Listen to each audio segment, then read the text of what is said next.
One person's cupboard full of junk is another's treasure trove. You check your dad's house, your grandma's house, get that stuff out. Do not throw it away because you're sitting on a gold mine. Retro is all the rage, and savvy Aussies are raking it in. People want to buy back their childhood. Adelaide's John McLuhan has one of Australia's largest Nintendo collections, worth around $70,000. My Nintendo 64 kiosk machine, $1,200.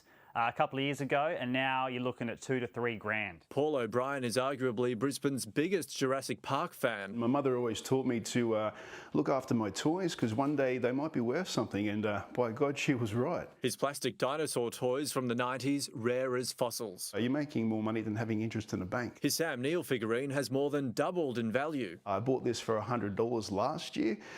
This year it's worth around the $200 to $250 mark. Gumtree research has found the average Aussie household has 21 unused, unwanted items, which they could sell for around $5,300. Remember these? Today we found Game Boys listed for up to $450, Tamagotchis more than $500, Pokemon cards $4,000, and a vintage Barbie for $900. In 100 years' time, it could be almost a retirement package. And to really cash in, make sure you've got it complete. If you've got the box and you've got the manual and game, it comes together, and that's the perfect start. To turn forgotten toys into a fortune. Alex Lewis, 7 News. And that right there, boys and girls, was my Channel 7 interview that aired over the weekend. G'day everyone, and welcome back to another video on my channel, Nintendo Down Under. If you followed my channel for a few years now, you'll notice, well no, that's the third time I've been on the news. Channel 7 Australia, you guys have been so good to me, but this time was special in a different way.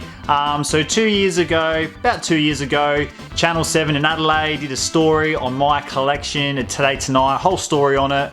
And then about year and a half later, Sunrise did a live crossover, so there was no time for mistakes and cuts and bits and all. It was live with Matt Monique on Sunrise on a Saturday morning. Made them laugh, that was a lot of fun. But this time, you know, those other times, you know, I've sent emails out and I've told who I am, and they've come back and said, wow, let's have a look. But this time I was headhunted myself, which was really cool. So I live here in Adelaide, South Australia, and the news was in Brisbane, Queensland, a different part of Australia if you're not an Australian. And they contacted me and wanted to do a story for a news segment they're doing all the way up there, which was really cool. So a lady from Gumtree, a PR lady, contacted me, said this is what we want to do. We'll pay you for your time. That's right, I got paid to do this. $100. They didn't give me a $100 note in hand. They gave me a $100 Visa gift card. So that was really cool. Went online, activated that, $100. First time I've ever been paid for what I'm doing, which is awesome, really awesome. So I got headhunted from Queensland. They paid me for it. Just, yeah, really, really cool. So it was done a few weeks ago, the interview, but because of all the different COVID stories going on in Australia, it got pushed back. But it went on the weekend.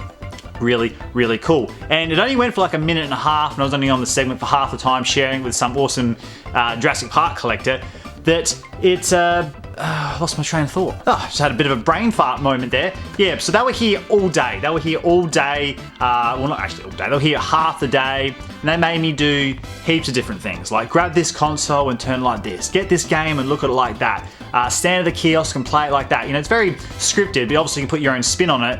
But the footage they only showed was only a few questions and, you know, a minute of probably Nintendo footage. That's really it. So it's funny how they do all these things when they do the editing. You only get like a little bit here and there. And it was the same when I did Today Tonight on the news 2 years ago when Channel 7 came here and did a full story on my collection. They were here literally then all day, from morning to afternoon, asked me so many different questions, sat me in so many different spots, made me do so many different things, but the segment was only, you know, a couple of minutes of a few different things. So it's always cool to see how it all works. And that's the third time I've had it now, and I've always been mic'd up and cameraed and boom mic. So I've seen all different aspects of it, and it is, yeah, a lot of fun. And I just can't believe a person like myself who started collecting years and years ago I'm sitting here talking about another TV experience. I never thought that my collecting, my hobby would take me to places like this. Being on TV 3 times, having different big pages wanting to share and send me stuff and promote things, different companies sending me different things. I've had the world's biggest YouTuber, Ando Unlisted Leaf.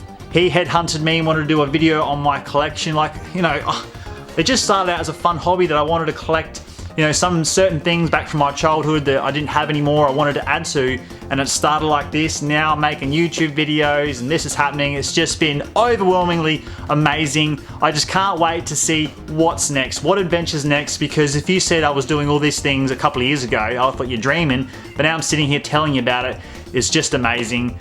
So for all of you smaller collectors out there, YouTubers, or just starting Instagram, I'm no big YouTuber or Instagram influencer by any means, but I started exactly where you are when you're watching this right now, and I kept with it. You keep grinding, you keep doing it, you stick with it. Some days get hard, some days you think, why am I doing this? I'm not getting the reach, not getting the views. I have days like that, but you just got to keep going, because eventually you're going to hit those videos that get successful. You're going to get people contact you to do this, and you're just going to have those moments that just make you realize why you're doing what you're doing. So big shout out to all of you out there. Hang in there, do what you love. Keep passionate about it, keep sharing it, keep growing it, because you just never know what is next, because I can't wait to see what is next for myself. So in the comments down below, what did you think of this segment? Have you seen all 3 of them? You've seen a couple of them? I'd love to hear your feedback. What did you think of the Jurassic Park collection? I thought that was pretty cool. I didn't realize Jurassic Park things from the 90s were collectible, but I guess some people didn't think this stuff here is collectible. So it's always good to learn something new. So in the comments down below, let me know what you think. Thank you very much for watching, guys, and until next time, take care.